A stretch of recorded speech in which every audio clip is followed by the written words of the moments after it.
fans and Halloween and mask collectors. Time once again to put the creepy to the cheapy here on Creepy Cheapies, where today's episode is brought to you by our sponsor, Johnson's Paper Wads. Yes, if you need something to stuff your masks with, why use ordinary paper wads you can make yourself when you could pay for paper wads from Johnson's Paper Wads, the professional paper wad makers. Now with 3 convenient locations: Skagway, Alaska, Omaha, Nebraska, and the island of Tiskataska. Now today's mask happens to be a character we've talked about before. I know, but hear me out, okay? This particular version may have escaped some people's attention because it looks an awful lot like a previous version, but there's enough of a significant difference that I think I should make everybody aware of it and make sure you knew about it. If you remember the 1974 horror movie, The Texas Chainsaw Massacre, then you know I'm talking about our old buddy, Leatherface. Yes, Leatherface as seen in The Texas Chainsaw Massacre in 1974. And of course there have been a million sequels and prequels and remakes and pre-makes and etc. But today's mask happens to be one based on the primary mask worn by the original Leatherface in the 1974 movie when he was played by an actor named Gunnar Hansen. So this is a Gunnar Hansen mask. Now this version has been released almost the same product, released previously a few years ago by Trick or Treat Studios as a latex mask that was more deluxe. And I can't argue with you, and I can't argue with him either because he's a big crazy guy with a chainsaw, but I can't argue with you when you say, well, it's the same. Why would I want the lesser one if there's a more deluxe one? Wait, let me explain. Give me a minute, hear me out. Okay, not a minute, give me 6 minutes and 40 seconds, let's say. The difference is the latex version is more of a collector bust. Now you can wear it, sure, it's got the eye holes cut out and it's made to be wearable and it was big enough to put on your head, but it has, instead of this mouth cut out, I don't know if you can see this, take a look there, the mouth is cut out, because if it wasn't, could I do that? Certainly not. Now that one had a sculpted in, molded in, painted in set of lips and teeth and looked like skin back in there and looked like someone was wearing the mask. Now that makes it more suitable for most mask collections where you're going to put it on your shelf with your other masks of other monsters and villains and horror characters. You might want that one because it could be said that it displays better because it looks complete with the lips and teeth. But when Trick or Treat released that one back in whatever year that was, a lot of people said, oh, they said, it's got the mouth and teeth in there. I want a version with no mouth and teeth. Well, the reason that some people wanted that is because, in the first place, if you're going to wear it, although you don't think of Leatherface doing a lot of talking, you can talk if you're, doing a funny version of Leatherface, or if you're scaring people at the haunted house or the haunted hayride or something. You might want to talk.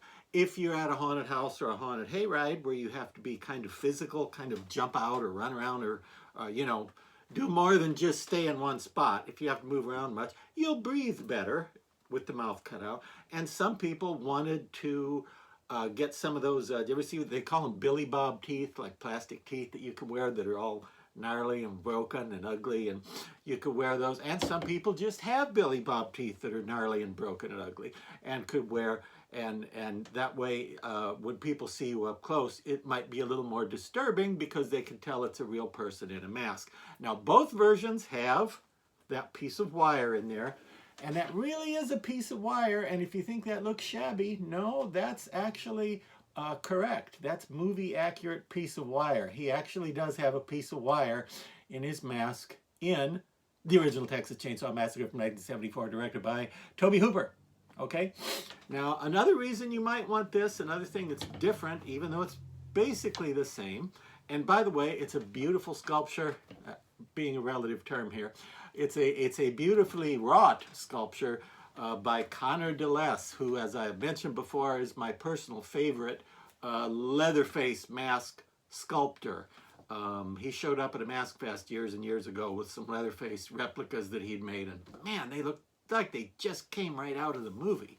So I thought it was great that Trick or Treat made arrangements to release Connor's likenesses of mean old nasty Leatherface. Yeah, but another reason besides wearability you might want this version is because, again, the full version that's latex, and I know latex is most collectors' preferred medium, so to speak. The other preferred medium of most collectors is Madame Leota, but the vinyl one here has the distinction of also being a prop replica, whereas the latex one was more of a display head and looked like someone wearing the mask and is display ready. This one, the vinyl one, that didn't come out till 2025, looks like what you would have seen on the set if you could go back to 1974 and be there when they were actually making the movie. Let me take it off the very expensive head. Look at the head he had in that thing. It's a wig shop head, but it's vinyl. It's not styrofoam because, as I believe I have divulged previously, styrofoam is harmful to some vinyl masks and shortens their life expectancy. And you don't want Leatherface's mask to be any short-lived, any worse than it already is, because as Leatherface keeps wanting me to remind everybody, Michael Myers can wear the same rubber mask year after year. Jason can wear the same plastic hockey mask virtually forever, and nothing is going to happen to it. Leatherface makes his own masks out of human skin because he happens to be one of the very few deranged, evil, cannibal, crazy murderers who is also inclined toward arts and crafts. So he makes his own masks. Human skin, that stuff doesn't hold up over the years. Speaking from experience, I can tell you that stuff doesn't hold up as long as plastic or decent quality rubber. But look how cool that is. And the hair, see if we see the hair there. Can you see that? It's sort of in rows. And the nice thing about it is that it flops. If you're wearing it, it'll flop around if you want it to, you know, for more craziness as you're jumping at people. And I'm going to put the expensive head back in here. I don't know if you noticed, I didn't mention it, but you probably noticed, there are actually like little leather strings, little leather thongs in there. How cool is that? Actual strings instead of just molded holes or something. And I didn't do that. It came like that. It came like that. And with metal eyelets in there to keep them from ripping through. So it's a pretty nice quality thing, really. And prices are jumping up and down all over the place these days, so I don't know what to tell you, except last time I checked, the latex one was 70 to 80 bucks, and the vinyl variant was about $20 cheaper. Whoever was selling both of them, the vinyl one was cheaper. And I think it's cool to have one as a prop replica, don't you? I mean, you know, it doesn't have a head in it, but it's like if you had a prop replica of a Freddy Krueger glove, it would still be a cool prop replica if it didn't have a plaster life cast of Robert Englund's hand in there. No, it's still, you want the prop replica. This one is more of the prop replica. And I think worthy of wear at parties and stuff too, because you can talk through it, you can breathe easier, you can, to a limited extent, eat and drink a little bit. You could certainly drink through a straw if you were at a party scaring people, or a picnic scaring people, which Leatherface has showed up at a couple of picnics here at my place, at Horror Hotel. We've had picnics where Leatherface was in charge of the grilling. He prefers to be in charge of the killing, but I only put him in charge of grilling, you know. We don't want to get bad reputation around here. Anyway, if you think, oh, I wish it was a little more elaborate or a little more deluxe, I took another one here. Don't tell anybody. I took another one here, and I changed this one up just a little bit, just a small amount, just a tad, just a smidgen, is there another word for smidgen or something like that you know of, Leatherface? A tea-snickle? Yeah, just a little tea-snickle worth of difference. Okay, take a look. This, let me just move those around in case anyone, in case the viewers are right-handed. There we go. This is out of the out of the bag, out of the box, off the rack. This one I have given just a little more detail with a little red airbrushing. And I didn't want it to look all bloody and gory because he really doesn't look like that in the movie. In the movie, you can't really tell. It could have been made out of a paper grocery bag in the movie. You don't see a lot of the detail, but it's such a nice sculpture, and it seems logical to me that it would be at least a little bit reddened along those stitches. So I just airbrushed a little bit, lightly, quickly. I mean, 2 minutes work, okay? And the other thing I did was add just a little bit of the grayish brown, or if you happen to be left-handed, brownish gray color in the slightly recessed areas like the little creases. You see that?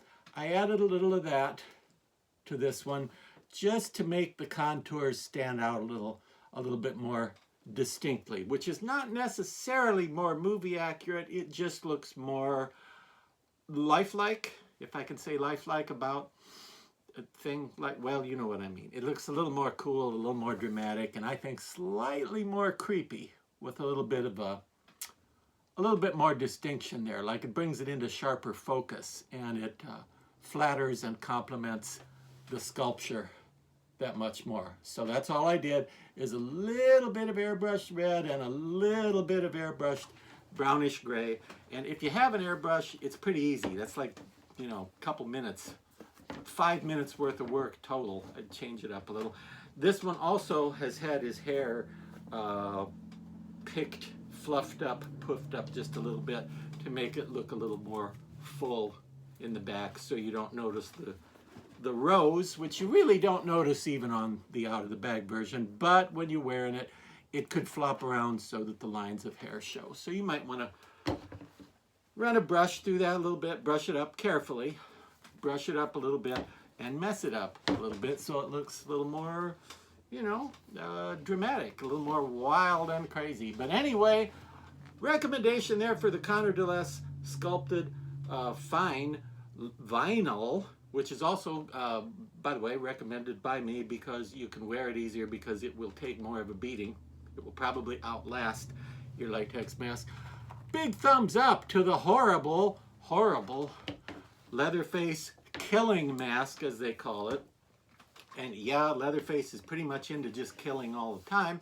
And he's into killing time, just like you are if you watch Creepy Cheapies. However, they had to call it something because there are several different versions of Leatherface. So if you're looking this one up on Amazon or any place like that, by the way, look at the high dollar, look at that.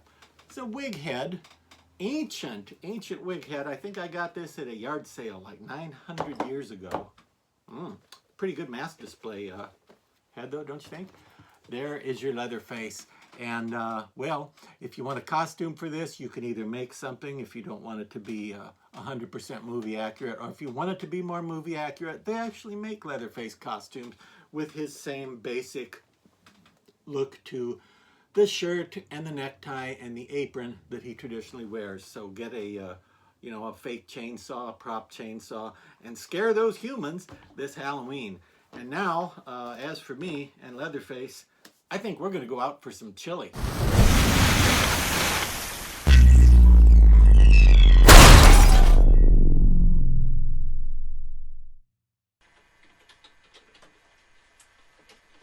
Miss Thudwhistle, do you have those account reports ready yet? Well, not quite ready yet, sir. I have been working. What do you do all day? Well, the revisions keep coming in, and I... Miss Thudwhistle, if you want to stay with this corporation, I expect to see more work done around here. More work. I understand, sir. I'll be back. Thank you, sir. Oh, dear, there's just always so much work to do, and I work so hard, but he just doesn't know it. If only there was some way that I could show him how hard I'm working. Sounds like you could use a little help from Johnson's Paper Wads. Excuse me. Are you Miss Thudwhistle? Why, yes, I am. Good. Oh, my. Oh, my goodness. Oh, here. Oh, well. Miss Thudwhistle, you've been working like a dog all night long. Great. But you're overworking. I want you to take the rest of the afternoon off. Oh, my goodness, thank you. Thank you, sir. And thank you, Johnson's Paper Wads. Look busy with Johnson's Paper Wads. Call now for free delivery to your office.